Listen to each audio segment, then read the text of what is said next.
Guys, so I've had numerous people ask me questions like, oh, how should I book any of your homes? Should I book online or should I book offline? And then I've also had friends who are hosts that ask me, how should I list my property? Should I list my property online or should I list it offline? So in this video, I'm going to be taking you through the pros and cons of having your property listed online and offline, and also booking a home online and offline. So for the context of this video, I'll be defining what the online booking process is and what the offline booking process is. So the online booking process is pretty much having your property listed on any of the trusted OTAs. So we have platforms like Airbnb, you have platforms like booking.com, you have TripAdvisor, you have Vrbo, and then you also have your own website as well. So it's pretty much a platform that people can go on and then book via their cards, and there's like a payment gateway and all that. That's pretty much what an online booking process or booking platform is.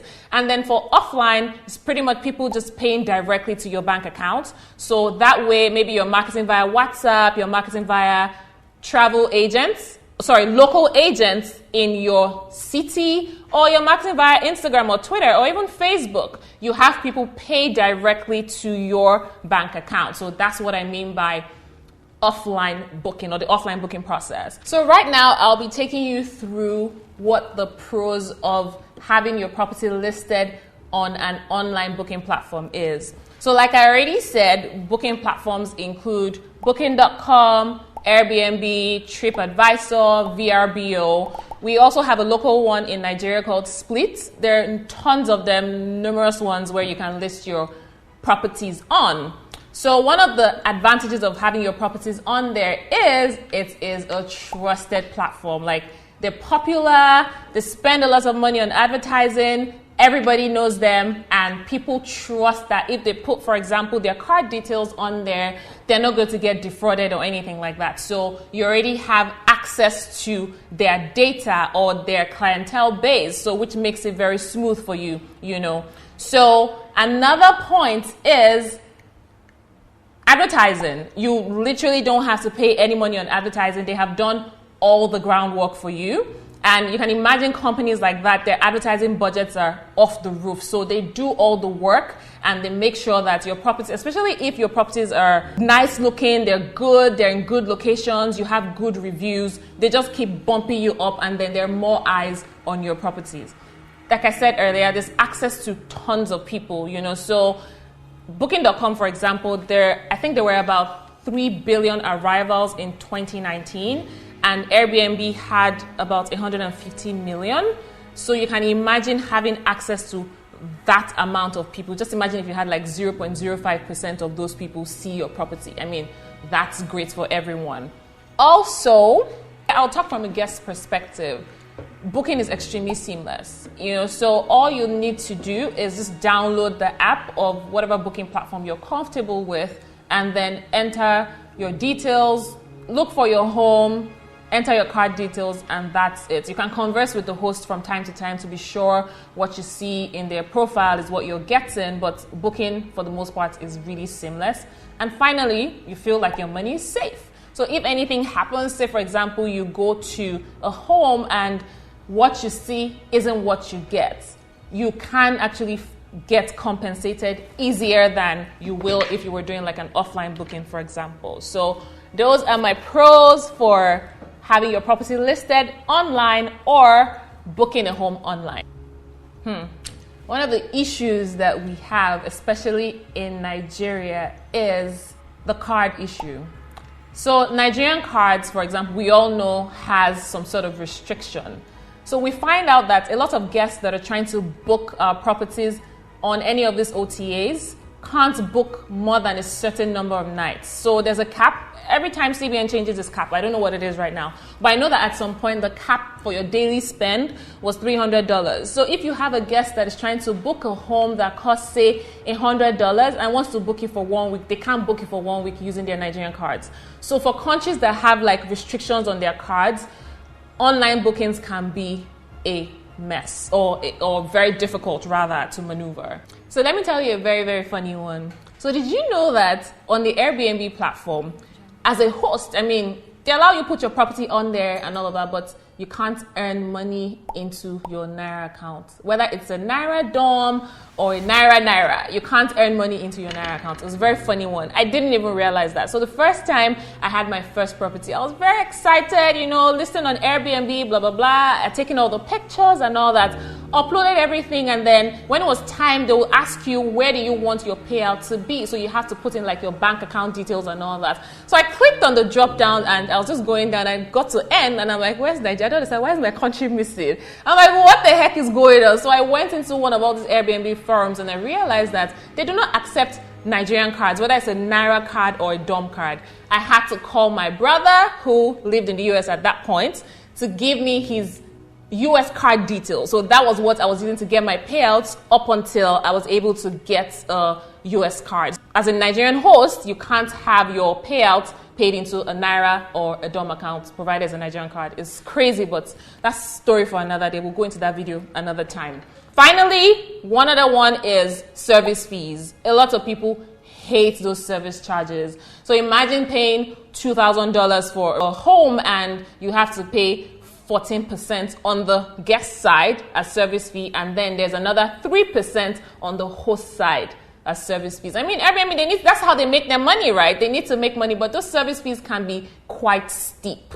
For people that are not tech savvy, online bookings can be quite an issue, both for guests and for hosts. Things like blocking out your calendars, responding to guests, and then I keep referring to the Airbnb platform because that's where we are for the most part, and then that's where we get most of our online bookings. So on the Airbnb platform, for example, you can't share your number until a booking has been done. So until the guest has actually booked and paid, or the booking has been confirmed, there's no number exchange, there's no email exchange. Things like Instagram will be flagged, so you can't even communicate. They try as much as possible to stop you from communicating outside the platform until the booking is done. So for people who aren't tech savvy, people who want to hear somebody's voice like you would call up a typical hotel, that might be a bit of an issue. So we've left online and then we've moved offline. So yeah, offline,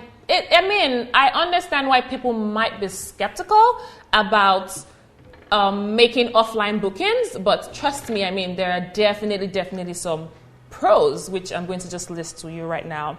First one is, it's more direct, and then you can relate with someone like you would do when you're trying to book a hotel. So for our offline channels, we use Instagram, we use Facebook, we use Twitter, and then we also use WhatsApp. So you can call us as well. So you can contact us on any of those platforms. We give you our numbers, and then you can call in to actually hear a human being's voice. And that makes it very, very, you feel, okay, I can relate with this person. There's a human being behind the company or the brand, and it's not just something random online. Another thing is, there are no service fees, so we don't charge you the 14% as a guest, and then, we're the owners of the property or the host of the property, so nobody's charging us 3% as service fee, so those service fee charges are totally cut out. And finally, when you're booking offline, you can arrange an inspection, so there's nothing as good as seeing something live. So you can call the property manager or the host and ask to actually see the home that you want to pay for before you actually book it. So that in its own is gold. So you can see your property live, you're sure what you see is what you get, and then you're certain it's in a good area, which pictures cannot depict. You can easily be scammed, honestly. So you have to be very, very careful. People can make up reviews, put it on their social media platforms and tell you, oh, these are guests that had stayed in their homes. The homes might not even exist, so you can easily be scammed. So you need to be careful and make sure it is a trusted brand like Casa Nomads. Finally, it might be difficult to get compensated as opposed to like an online booking platform. So for online booking platforms, if I'm being honest, they tend to be very partial towards like the guests. So if you come to a home and, for example, there are a lot of things that the homeowner or the host had mentioned were there that weren't there, you can easily get compensated. But for an offline booking, it might get tricky, it might get iffy, so those are the cons or the disadvantages of booking offline. Totally, you should do your research. It's extremely important for you to do your research, especially if you're going offline, So with online, you already know you're on a trusted platform. You would research, yes, definitely, but your research will be, you're looking at reviews, you're looking at pictures of the home and stuff like that. But with offline, you need to be sure that, this home actually exists, this brand is trusted, and things like that, So, weigh both your options and then, I'll conclude with, I'm sure you probably want to know, which of them should I prioritize? Should I have my listing online? Should I have it offline? Or should I book my home online or offline? If I'm being honest, as a host, it really depends on what's going on at that point in time. I'll give you an example. When we started this business, we were strictly receiving all our bookings were 100% online. We weren't doing any offline bookings. We didn't have a page, we didn't have a website, our own personal website, we didn't have any of those, and we're strictly reliant on Airbnb. However, COVID happened, and our booking rates went from probably like 28 nights in a month to 0. It was such a scary, crazy time, and we just had to sit down and re-strategize. We're like, okay, so how do we get our places full? How do we get more bookings? How do we get more eyes? And we said, okay, you know what? We can actually work with local agents in the city. Nobody was coming in because the truth is, a lot of these online platforms will focus more on international arrivals. So you have people coming in from out of country into your city. They're the ones that use these platforms. They want something trusted, and then they'll be there, right? But at that point, all we could rely on was local patronage, because you still had people that were probably trying to doing staycations, or you had people that their work needed them closer to the office, stuff like that. So we had to prioritize offline bookings, and we started to work with agents.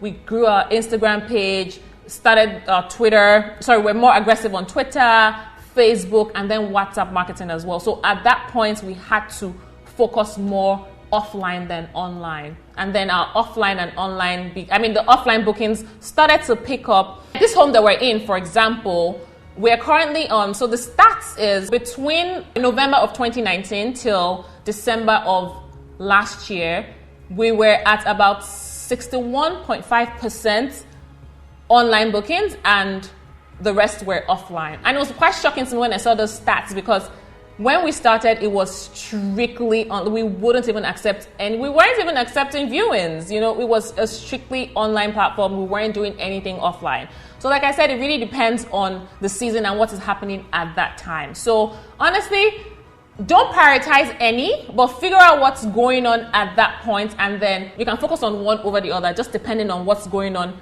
at that particular point in time. So that's it. So you let me know what platforms you use. What do you prioritize? Do you prioritize online? Do you prioritize offline? I'll love to read your comments. Thank you, and take care. Bye.